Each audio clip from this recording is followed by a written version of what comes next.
What happens when a 72-year-old woman, tired of being dismissed and in pain, decides to start over? Her family calls her crazy. Doctors say it's just age. But giving up one harmless food flips everything upside down. What happens next leaves them all speechless. They say getting old is a privilege. Sure. Tell that to my knees. I'm Margaret, 72 years young. At least, that's what the birthday cards used to say before everyone switched to texting HBD.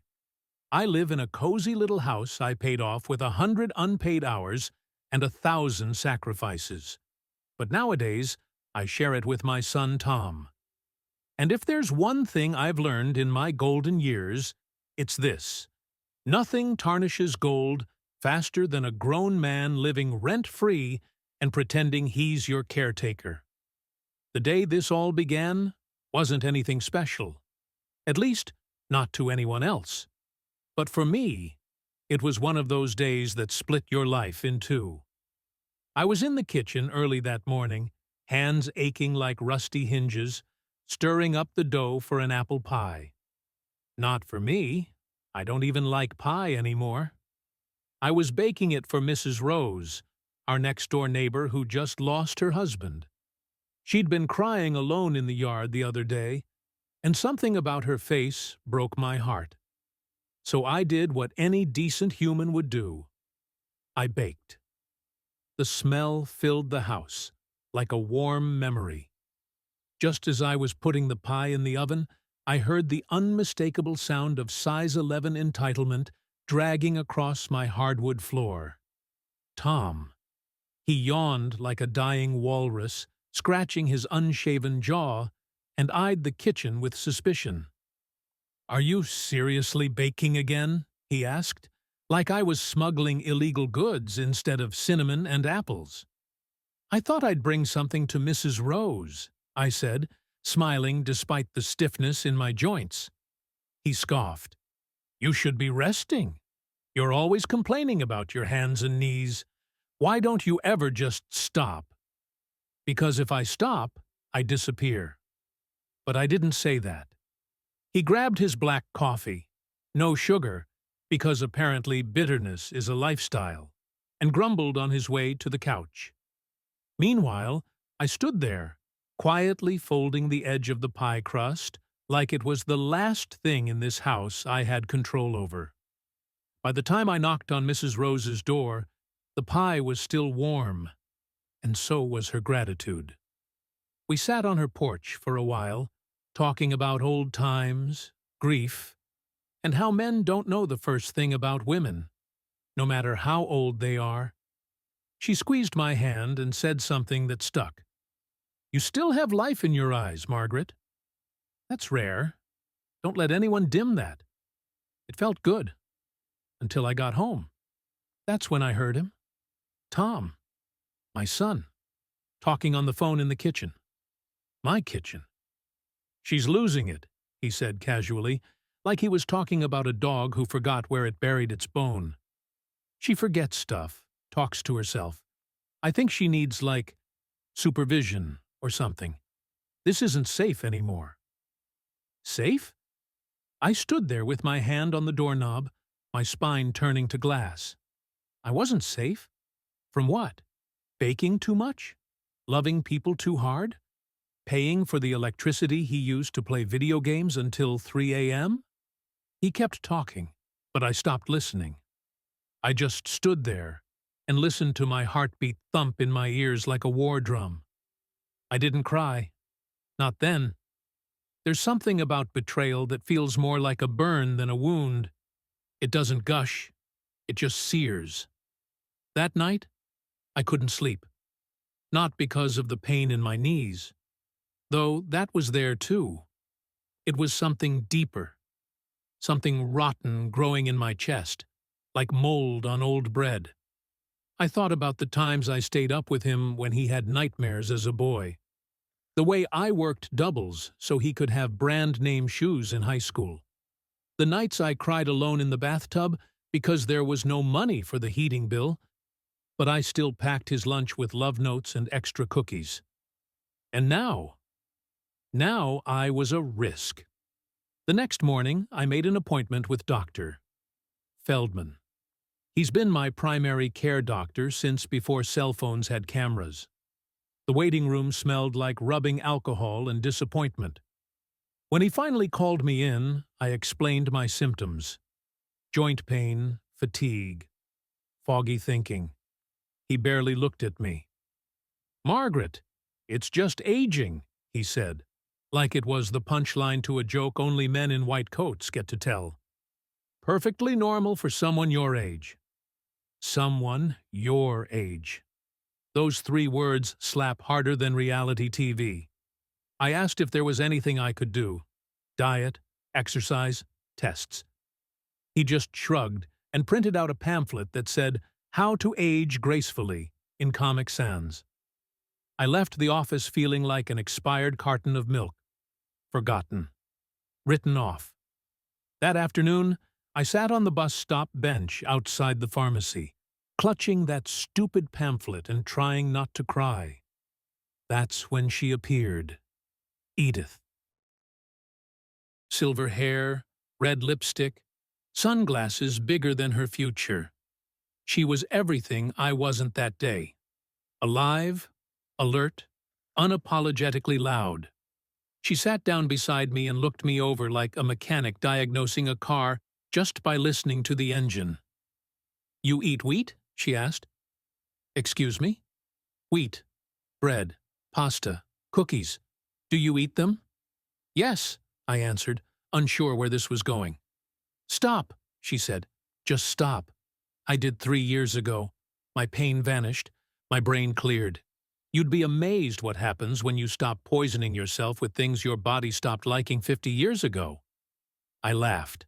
Because what else do you do when a stranger tells you your toast is killing you? But that night, I sat in my kitchen, alone, and stared at the loaf of white bread on the counter. And I thought, what if she's right?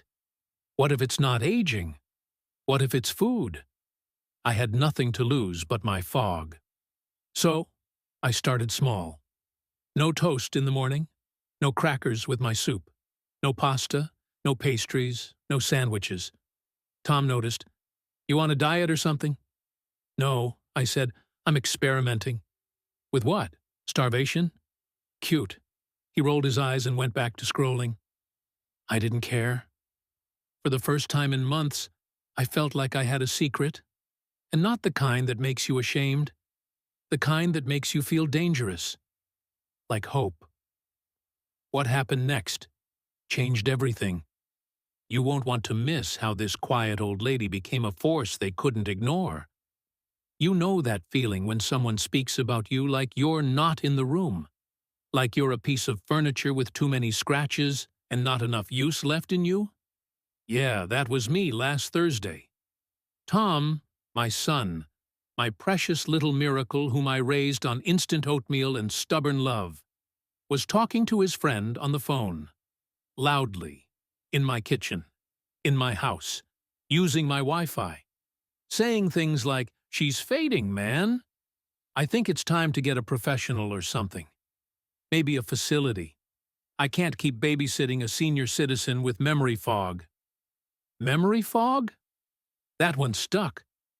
I remember standing there, holding a grocery bag with almond flour. Yes, almond, because apparently that's what gluten-free old ladies eat now. And I just stared at the floor, frozen, like someone unplugged me mid-motion. My hands trembled, not from age, no, from that sharp, crawling cold you feel when you realize someone you love thinks you're disposable. I didn't say a word. Not then. Because what's the point, right? When everyone's convinced your brain is just a dusty attic filled with cobwebs and random humming, there's no point in arguing. You're just proving their point. Hysterical old woman, can't take a joke, lost in the fog. But here's the thing.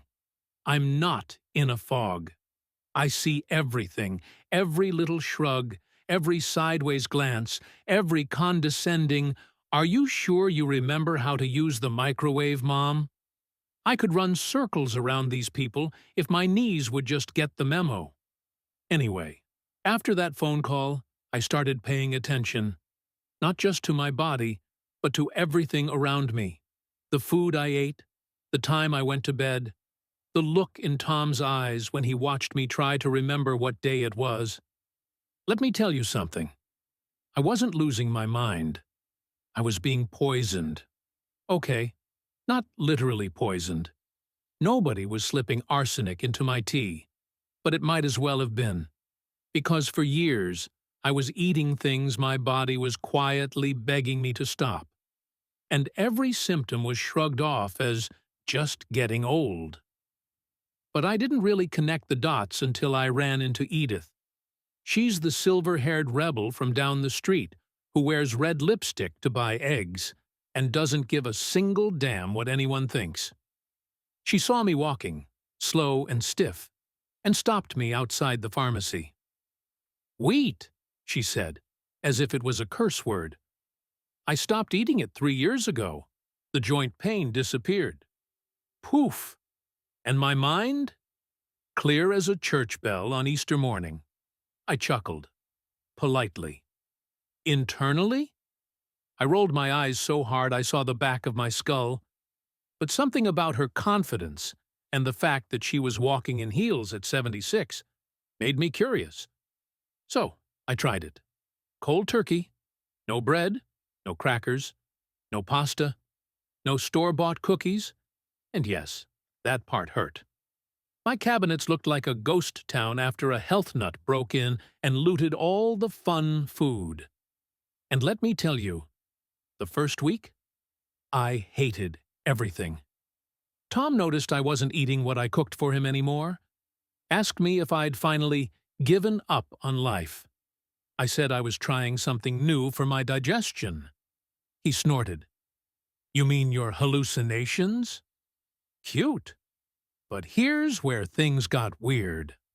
By day 5, the fog, the real one, not the imaginary one Tom invented, started to lift.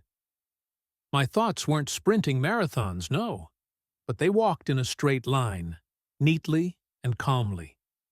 I could finish a sentence without stopping midway to remember what I was talking about. My knees. Still stiff, but I could feel something shifting. Something waking up. Then I found the notebook. It was an old one, shoved behind cookbooks I hadn't opened since Bush was president. I flipped through it, pages filled with recipes and grocery lists. And then, there it was. No gluten, no sugar, less dairy, more plants, less pain. I'd written that 10 years ago, after seeing a naturopath for the first time. And guess what? I'd ignored it, forgot it, shoved it in a drawer with my instincts and self-respect. That night, I sat in the living room, watching Tom binge some nonsense on TV, and I thought, how did I get here? How did I, a woman who once managed 3 kids, a full-time job, and a community garden, become the background noise in her own home? And just like that, something snapped. No, not dramatically. There was no lightning strike or emotional meltdown. Just a quiet click inside me, like a light bulb turning on in a dark hallway. I started waking up early again, not because I had to, but because I wanted to. I reorganized the kitchen, tossed everything that had a label I couldn't pronounce. I started walking again, just around the block, slowly. And I began reading, researching, listening to women like me, who were told to accept aging like it was a punishment for living too long. Funny thing is, the more I pulled away from what I was supposed to be doing, resting, slowing down, sitting quietly, the more I came back to life. And that scared Tom. One morning, he came down and saw me doing stretches in the living room. Yes, stretches. And he blinked like I'd grown antlers. "You feeling okay?" "Better than I have in years." He didn't like that, because people like comfort, predictability. A mother who quietly makes dinner, stays out of the way, and slowly fades into the wallpaper. Not a woman who stops buying white bread and starts walking with purpose. But guess what? I'm not wallpaper. I'm a damn wall. And Tom? He's about to learn what happens when you lean on something too long without ever offering support. This is the turning point. Everything you've been waiting for? It's coming. Stick around to see how I finally made them regret underestimating me. You ever watch someone get nervous because you're improving? That weird, jittery energy they get when you stop asking for help, and suddenly you're walking with your back straight again, thinking clearly, and, God forbid, making your own decisions? That was Tom. He didn't say it outright, of course. That would have taken spine. But he said it in other ways. He asked me things like, "You feeling okay?" In that slow, patronizing tone people use when they think you've wandered out of a nursing home. Or he'd ask, "Should you really be doing that?" when I tried moving a chair or carrying groceries. Once, when I went out for a walk around the block, he trailed me with his car for 2 minutes, like some kind of underpaid bodyguard, just in case I forgot where I lived. Spoiler alert, I didn't. By now, I was 2 weeks into my little food revolution. No wheat, no sugar, minimal dairy. And let me tell you, the fog was gone. Not cleared, not lightened. Gone. My thoughts were sharp again. My knees still creaked, sure, but I could stand up without wincing like someone had stabbed me with a knitting needle. Most importantly, I wasn't tired all the damn time. You know what that means? I started noticing things, like how Tom hadn't applied for a single job in 3 months, or how he used my credit card to order sushi. Twice. Or how he left dishes everywhere like it was some kind of performance art. I said nothing. Not yet. But I started keeping track. Notes, dates, times. Call it preparation, or maybe just a way to keep my brain busy. Either way, I was watching. Quietly, closely. Then came the family dinner. It was Sunday, and my daughter Elise decided to come over with her husband, Mark. I hadn't seen them in months. Something about the kids, the work, the pandemic, the usual parade of excuses. But this time, they showed up. And I cooked. Roasted vegetables, baked salmon, a gorgeous salad with a vinaigrette that would have made Julia Child kiss the floor. No wheat, no processed garbage. Just real food, seasoned with spite and freshly chopped herbs. They all sat down. Elise was glued to her phone. Mark was inspecting the furniture like he was on an HGTV renovation show. And Tom? Tom decided this was the moment to make a speech. "She's been acting weird lately," he said casually, like we were discussing the weather. "Not eating, throwing out food, walking around like she's 20. Honestly, I think it's a phase, but I'm keeping an eye on her." I set my fork down, slowly, calmly, dangerously. Elise looked up. "What do you mean?" "She's obsessed with some weird diet. Talks about inflammation and toxins. I think she read one of those blogs again. She's always been impressionable." Impressionable? I looked at my son. My 38-year-old man-child who once spent $2,000 on collectible figurines and called it an investment. I smiled. "Oh, sweetheart," I said, sweet as poisoned honey. "Impressionable is thinking TikTok is where you get medical advice.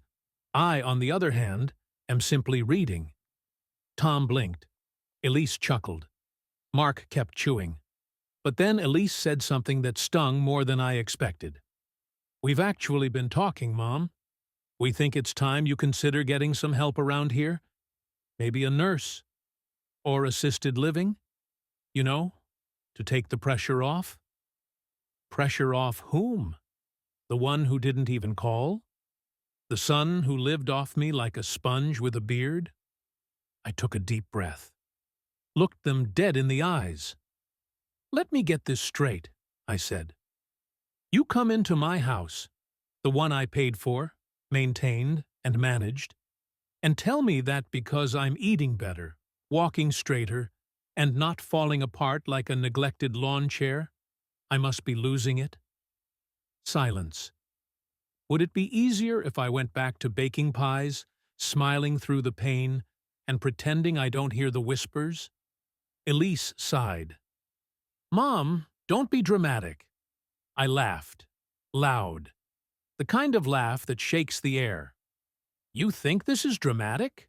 Wait until I sell the house and move to Arizona with Edith and her yoga group. Then we'll talk dramatic."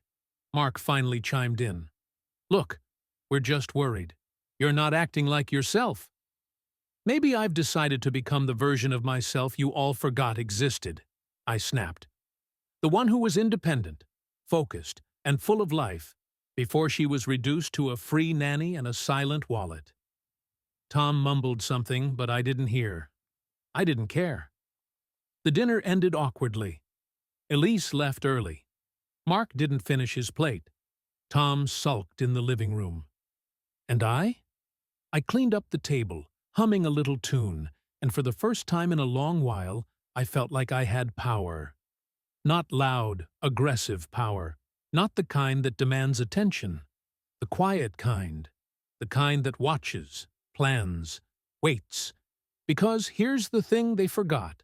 I've been underestimated before, by bosses, by exes, by this society that labels wrinkles as weakness. But they all made the same mistake. They thought getting older meant getting smaller. Turns out, I was just getting ready. It's not over. In fact, it's just beginning. Stick around to see how I flipped the script and turned their concern into the one thing they feared most: consequences. Here's something no one tells you about aging. It's not the joints that hurt the most. It's the moment you realize people have stopped listening to you. That your words, the ones you used to calm babies, guide teenagers, and hold families together, now get ignored like background noise. Elevator music with wrinkles. Well, not anymore. Not after that dinner.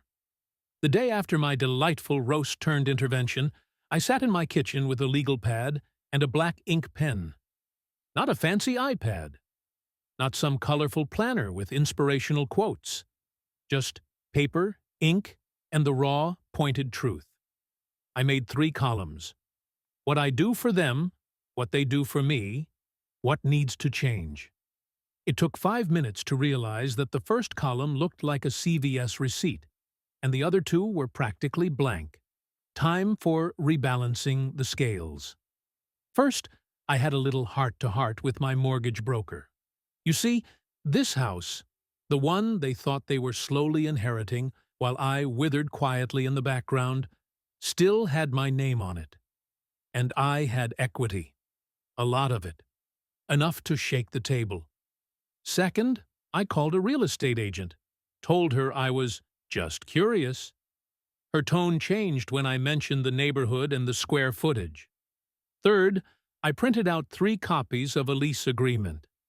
That night, Tom stumbled in from one of his very important networking meetings, which, from the smell of his breath, involved more beer than business, and found me at the dining table, sipping chamomile and reading a book on herbal medicine.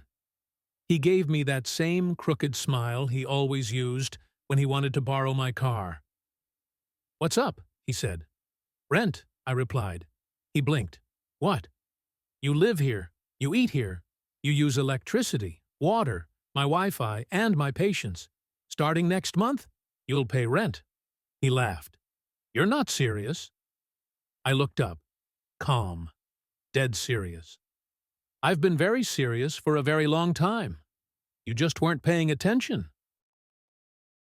He paced, argued, told me I was being unfair, accused me of being manipulated by those weird health videos, claimed I was turning into a crunchy conspiracy grandma. I let him talk, Because it's easier to make decisions when the noise stops being scary and starts being predictable. I'm done being a convenience, I said. You have two choices: grow up and pay your way, or grow up somewhere else. He slammed a door. I didn't flinch. The next day, I called Elise. No, not to argue, to clarify. Sweetheart, I said, I know your heart was in the right place, but I don't need a nurse. I need space. And if that's hard for you to understand, maybe ask yourself why. She went quiet. I could almost hear her calculating the inheritance. I'm still your mother, I added, but that doesn't mean I'll be your silent burden.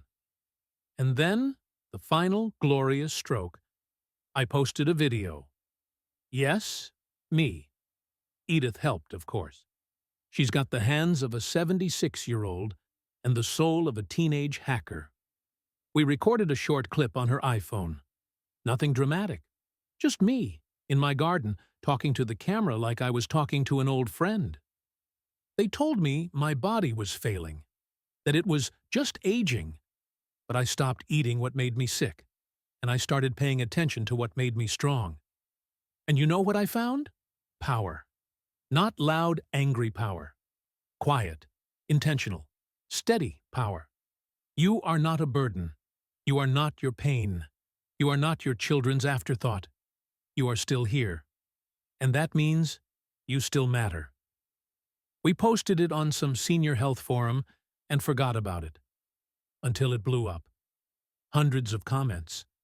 Messages from women saying, "You're telling my story," or "Thank you for reminding me I'm not invisible." Someone tagged a journalist. A blog reached out. A local radio station invited me to speak. And just like that, I wasn't furniture anymore. I was a voice, a presence, a damn movement. As for Tom, he moved out 3 weeks later. Moved in with a buddy who also thinks oat milk is a government plot. I let him take the couch, not because I'm kind, but because it had a broken spring, and I wanted him to remember me every time it poked him in the ribs. Elise visits more often now. She brings fruit, listens more, talks less. Progress. And me? I'm good.